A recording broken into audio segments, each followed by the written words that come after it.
ভূরাজনীতির দাবার বোর্ডে এক চাঞ্চল্যকর চাল চেলেছে ভারত ও রাশিয়া। এতে বিশ্বমঞ্চে নতুন এক সমীকরণের জন্ম দিয়েছে। নয়াদিল্লি ও মস্কোর মধ্যে স্বাক্ষরিত রেলস চুক্তি এখন কেবল কাগজের দলিল নয়, বরং বাস্তবে কার্যকর হতে শুরু করেছে। এই চুক্তির হাত ধরে রাশিয়ার ৩,০০০ সেনা, ৫টি রণতরী এবং ১০টি শক্তিশালী যুদ্ধবিমান ভারতের মাটিতে পা রাখার আইনি স্বীকৃতি পেল। কয়েক দশক ধরে চলা ভারত রুশ মৈত্রীর ইতিহাসে একে এক অভূতপূর্ব অধ্যায় হিসেবে দেখছেন বিশেষজ্ঞরা। এই চুক্তির সবচেয়ে আকর্ষণীয় দিক হল এর দ্বিমুখী প্রভাব। ২০২৫ সালের ফেব্রুয়ারিতে নরেন্দ্র মোদী ও ভ্লাদিমির পুতিনের বৈঠকের পর যে রূপরেখা তৈরি হয়েছিল তা এখন পূর্ণতা পেয়েছে। এই সমঝোতার ফলে কেবল রাশিয়ার সামরিক শক্তি ভারতে আসবে এমন নয়, ভারতও রাশিয়ার ভূখণ্ড এবং কৌশলগত সামরিক পরিকাঠামো ব্যবহারের পূর্ণ অধিকার লাভ করেছে। বিশেষ করে উত্তর মেরু বা সুমেরু অঞ্চলে ভারতের প্রবেশাধিকার এই চুক্তির অন্যরকম বড় প্রাপ্তি। এতে করে সুদূর আর্কটিক সাগরে ভারতের কৌশলগত পরিধি এক ধাক্কায় অনেকটা বেড়ে গেল। মস্কোর সংবাদ সংস্থা তাস ও স্পুটনিকের প্রতিবেদন অনুযায়ী এই চুক্তি কেবল শান্তিকালীন সময়ের জন্য নয়, বরং সম্ভাব্য সংঘাতের পরিস্থিতিতেও কার্যকর থাকবে। ভারত মহাসাগরে দাপিয়ে বেড়ানো রুশ নৌবাহিনী এখন থেকে ভারতের বন্দরগুলো থেকে জ্বালানি সংগ্রহ, মেরামত এবং প্রয়োজনীয় খুচরো যন্ত্রাংশ সরবরাহের সুবিধা পাবে। রাশিয়ার পক্ষ থেকে মুরমানস্ক এবং সেভরোমোরস্কের মতো গুরুত্বপূর্ণ বন্দরগুলো এখন ভারতীয় নৌবাহিনীর জন্য উন্মুক্ত। এর ফলে দূরপাল্লার অভিযানে ভারত ও রাশিয়া উভয়েরই বিপুল সময় এবং অর্থ সাশ্রয় হবে।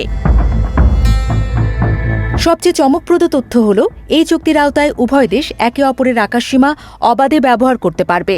এমনকি যৌথ মহড়া, প্রশিক্ষণ কিংবা প্রাকৃতিক দুর্যোগ মোকাবেলায় একে অন্যের সামরিক পরিকাঠামো ব্যবহারের পথও এখন প্রশস্ত।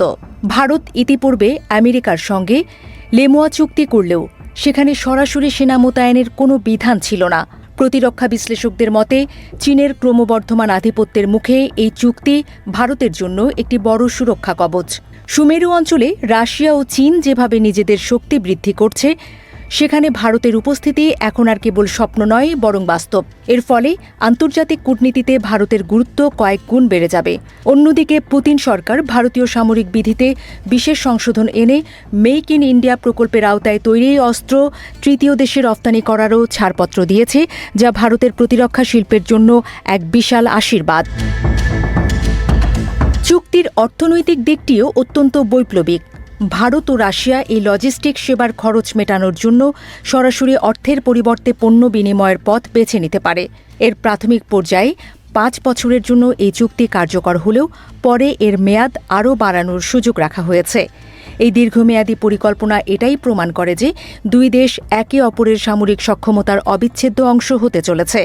সিপ্রির সাম্প্রতিক রিপোর্ট বলছে, ২০২৪ সাল পর্যন্ত ভারতের মোট প্রতিরক্ষা ক্রয়ের ৩৬% এসেছে রাশিয়া থেকে। সেই ধারাবাহিকতা বজায় রেখে এখন কেবল অস্ত্র কেনাবেচা নয়, বরং সরাসরি ভূমি ও আকাশ ব্যবহারের অনুমতি দেয়া এক বিশাল বড় পদক্ষেপ। এটি মূলত দক্ষিণ এশিয়া এবং প্রশান্ত মহাসাগরীয় অঞ্চলে ক্ষমতার ভারসাম্য বজায় রাখতে গুরুত্বপূর্ণ ভূমিকা পালন করবে। রাশিয়ার পার্লামেন্টে এই চুক্তি অনুমোদনের পর থেকেই বিশ্বজুড়ে শুরু হয়েছে চুলচেরা বিশ্লেষণ।